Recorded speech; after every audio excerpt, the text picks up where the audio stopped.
conseillère municipale. Pourquoi est-ce que tu fais ça? C'est ma question préférée. Celle que m'ont posée des membres de ma famille, des collègues de travail et des citoyens rencontrés cet été. Pourquoi est-ce que tu fais ça?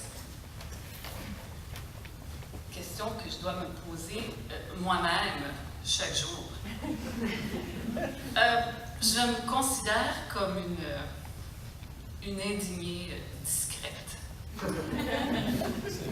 Je suis informée, je suis politisée, mais je me tiens loin de l'action.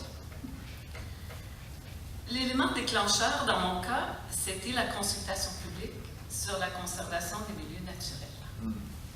C'est elle qui fait que je suis ici. Un bel exercice de démocratie, de partage de connaissances et la découverte d'une solidarité citoyenne. J'ai fait le suivi aux séances du conseil municipal, le suivi du dossier. J'y ai rencontré des citoyens engagés et adopté une famille politique, le Parti Montarpillois. J'ai fait en fait le pari que, en me présentant, que beaucoup de gens feraient le même cheminement que moi. Et je suis honorée aujourd'hui de la confiance qu'on a mis en moi en me confiant le district numéro 1. Je vous confie que j'ai une grande ambition politique. Raviver l'intérêt des citoyens pour les affaires de leur ville. Mon adversaire dans cette campagne est de taille. C'est le cynisme. Je l'ai rencontré à quelques reprises cet été et je travaille à l'anéantir.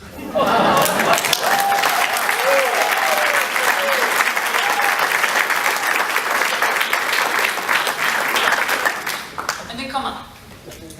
La balle est certainement dans le camp des élus et je mettrai tous mes efforts pour y arriver.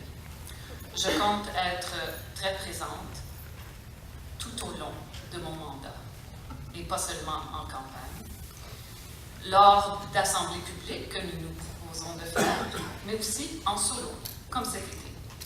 La rencontre avec les citoyens, c'est certainement le meilleur de la politique, et j'aime croire que le dialogue est commencé.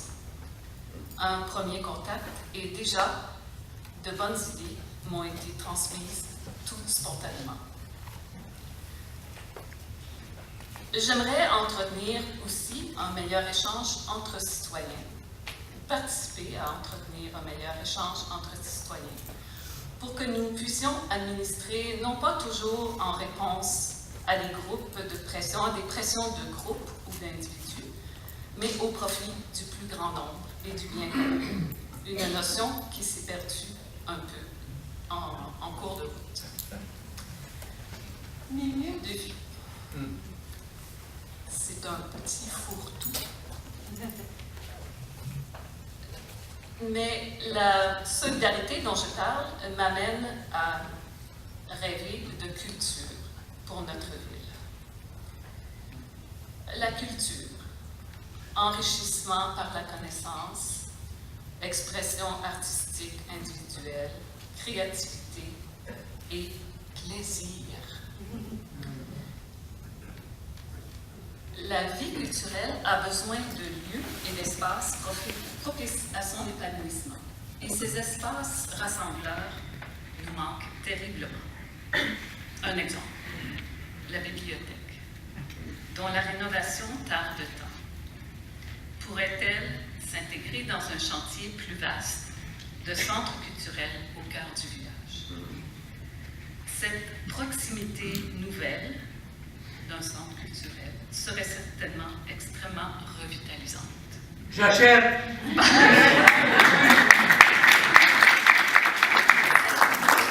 Je souhaite aussi que Saint-Bruno soit le partenaire des initiatives culturelles et artistiques sur son territoire. Les artistes et les artisans sont à l'œuvre déjà, mais un soutien durable de l'administration, encadré dans une politique culturelle, permettrait d'augmenter l'offre culturelle pour tous les Montarpillois. Ah oui.